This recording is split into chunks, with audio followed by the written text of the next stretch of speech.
Charlotte lived in a quiet town in Enugu, where the nights were always filled with the cries of crickets and the soft weeping of women who carried hidden grief. She was known as the last virgin, not because she boasted of it, but because life had left her untouched by men, as if fate had wrapped her in a veil no one dared break. She was 25, with a heart that longed to love but a body that trembled at the thought of it. Her mother used to tell her, "My daughter, love is both fire and water. It will burn you, yet it will quench you." But Charlotte had seen too much burning in her family to ever trust the water. Benjamin entered her life like a quiet storm.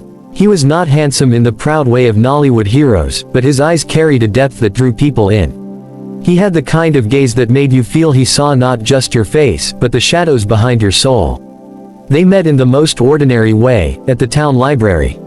Charlotte was bent over a book of poetry, her fingers tracing the fragile words of a dead writer. Benjamin had walked in, searching not for books, but for silence. Their eyes met, and something unspoken passed between them. For weeks after that, Benjamin would sit across from her, pretending to read, but his eyes always found her. Charlotte noticed, but she was afraid to hope. One day, he broke the silence. "Do you always read love poems?" he asked softly. Charlotte lifted her face, shy but steady. "Love is the only language my heart understands, even though it has never spoken it." Those words struck Benjamin deeply. He smiled, not with joy, but with sorrow, as though he understood the weight of her confession. And so began a story not of laughter, but of quiet pain, two souls, carrying wounds, daring to touch one another. Benjamin carried his own burden. He had loved once, years ago, and it had ended in tragedy. The woman he loved had betrayed him, leaving him broken and bitter. Since then, he had wandered like a ghost, searching for meaning. Charlotte, on the other hand, had never loved, not because she didn't want to, but because men frightened her. Her father was violent, he had beaten her mother until she bled tears every night. Love, in Charlotte's eyes, was a wound. But Benjamin was different. He never raised his voice at her, never demanded, never rushed. Instead, he offered her patience, as though he knew that love, for Charlotte, was not a river but a slow drop of rain. There were days they walked together through the dusty streets of Enugu, not speaking much. Silence became their bond, and in silence, they found comfort. One evening, as the sun melted into the horizon, Benjamin whispered, "Charlotte, why do you look so sad when the world is so beautiful?"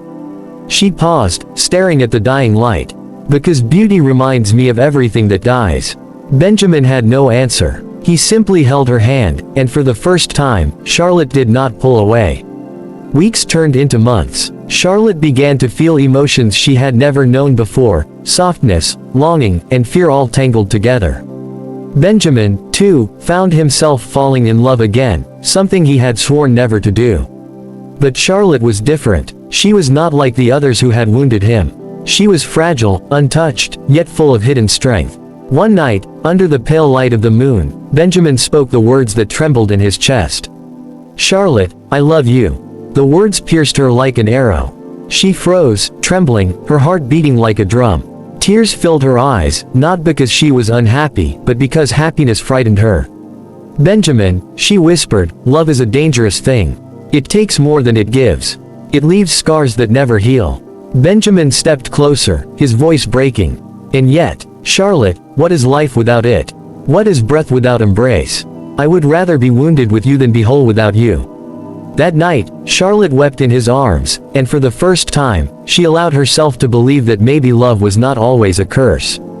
But fate was listening. Not long after, Charlotte fell ill. At first, it was just a cough, but soon her body weakened. Doctors whispered the word, cancer.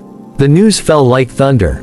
Charlotte's world crumbled. She sat by her window night after night, staring at the moon, wondering why life had waited until she tasted love before it struck her with death. Benjamin was shattered, but he refused to let her go. He carried her to hospital visits, sat by her bedside, read her poetry when her body trembled too much to hold a book. "Why do you stay?" Charlotte asked one night, her voice weak. "Because love does not abandon," Benjamin replied, tears in his eyes. "Love is sacrifice. Love is pain. Love is staying when every reason says you should run." Charlotte reached out her hand, touching his face. For the first time, she embraced him fully, not with fear, but with surrender. That embrace became their language, the power of holding one another when words were too heavy. As weeks turned into months, Charlotte grew weaker. Yet, in her weakness, she found strength she never knew she had.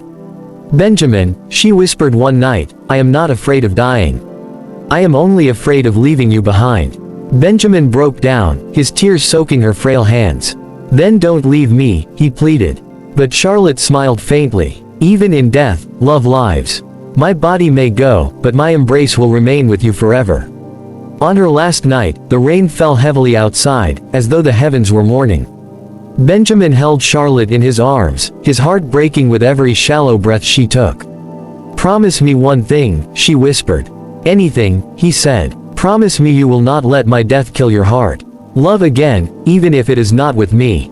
Benjamin shook his head violently, refusing. But Charlotte only smiled, her last tear rolling down her cheek. And then, in the silence of that night, she breathed her last, still wrapped in Benjamin's embrace. Benjamin buried her beneath a tall tree, the same place they had once sat reading poetry. He visited her grave every day, bringing flowers, speaking to her as though she were still there. People said he had gone mad, but Benjamin did not care. Love had changed him, love had broken him, and love had also healed him. Months later, he stood before her grave, whispering, "Charlotte, you were the last virgin love story, untouched by the world, but forever touching mine. You showed me that love is not measured by how long it lasts, but by how deeply it is felt." And though his heart remained heavy, he carried her embrace in his soul, a memory that no death could erase.